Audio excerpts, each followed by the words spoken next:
PHR SPHR SHRM questions and answers by Human Resource Prep.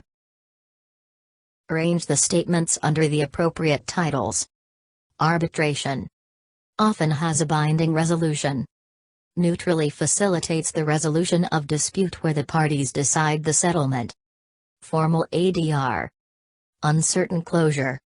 Moderate cost. Facilitate negotiation. Win-lose outcome. Parties make final decision. Mediation. Parties participate and shape resolution. Quasi-judicial process where the dispute is decided for both parties. Informal ADR. Definite closure. Low cost. Renders a decision on the matter. Win-win outcome. Panel makes final decision. Arrange the statements under the appropriate titles. Arbitration often has a binding resolution. Quasi-judicial process where the dispute is decided for both parties. Formal ADR. Definite closure. Moderate cost. Renders a decision on the matter.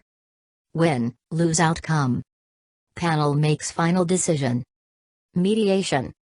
Parties participate and shape resolution. Neutrally facilitates the resolution of dispute where the parties decide the settlement. Informal ADR. Uncertain closure. Low cost. Facilitate negotiation. Win-win outcome. Parties make final decision. Anna's manager informed her that she will be responsible for taking the minutes of the departmental meeting. However, her direct supervisor just informed her that the department no longer has meetings and Anna would instead be responsible for preparing the affirmative action plan, which is a legal requirement.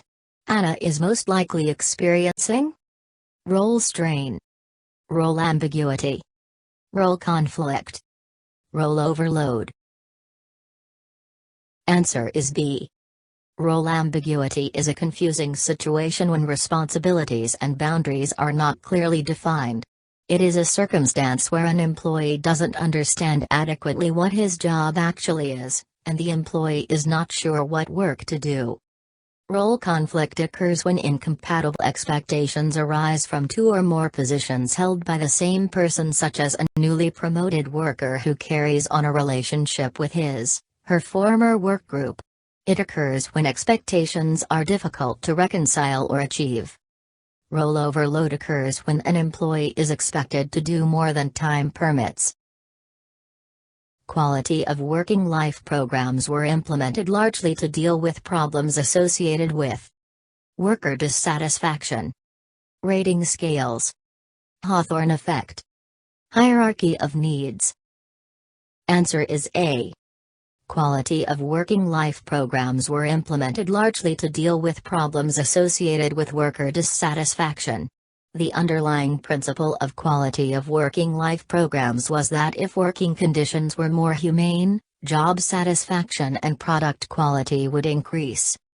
Quality of work life, QWL, refers to the degree of satisfaction and contentedness an employee experiences with respect to his or her job and the overall work situation.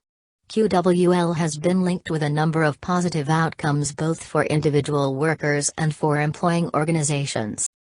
Quality of working life, QWL, include a wide range of factors, sometimes classified as motivator factors which if present can make the job experience a positive one, and hygiene factors which if lacking are more associated with dissatisfaction.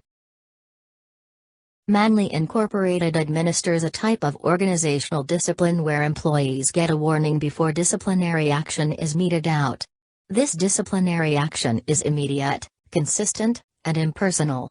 This type of discipline is called positive disciplinary process.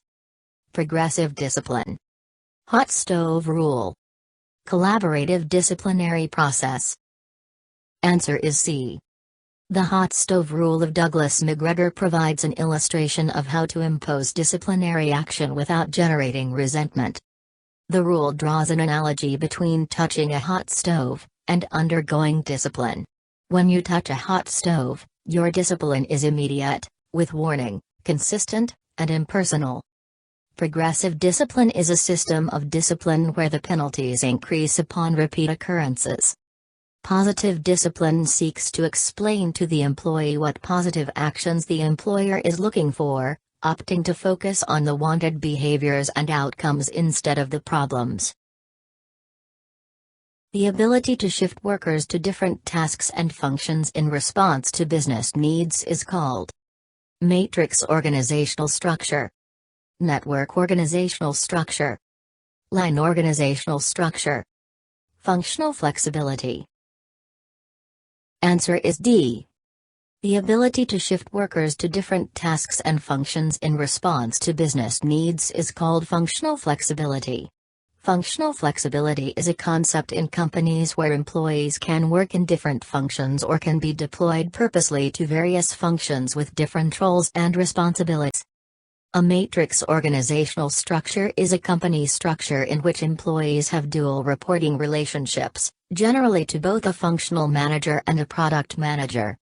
A network organizational structure is based on social networks which are less hierarchical, more decentralized and more flexible. It relies on open communication, reliable partners, and is more agile with a bottom flow of decision-making. In a line organizational structure, authority flows from top to bottom. Line structures do not have specialized and supportive services. Buy the full PHR/SPHR self-study course on teachable.com in the description box below. 175 PHR/SPHR prep questions on classmarker.com for $14.99 only. Have you subscribed to this channel? Please do. Would you like to see more videos like this for free? Then please subscribe and click on the like button.